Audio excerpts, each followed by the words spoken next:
Thanks for joining us on Let Us Bake. This month we are showing you bakes that are great to give as gifts. And today we are going to show you how to make our holiday bark. This is especially nice for the chocolate lover in your life. Come bake with us.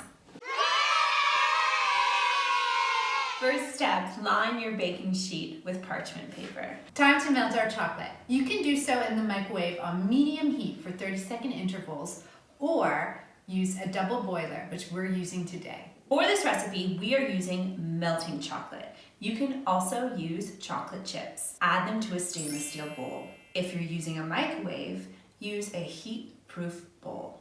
For our holiday bark, we like the swirly effect, so we're going to melt some dark chocolate and white chocolate. We're going to melt them in separate bowls on our double boiler. For our white chocolate, it's important to add 1 teaspoon of vegetable oil. Unlike our dark chocolate, we're going to take this bowl off just before the chips melt completely. After you've taken the white chocolate off the heat, start stirring. The rest of the chocolate will melt. Now that both bowls of chocolate are melted, we're ready to build our holiday bark. Take a scoop of your dark chocolate and add it to your prepared pan.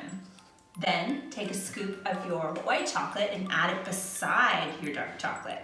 Ooh, good job, Jane.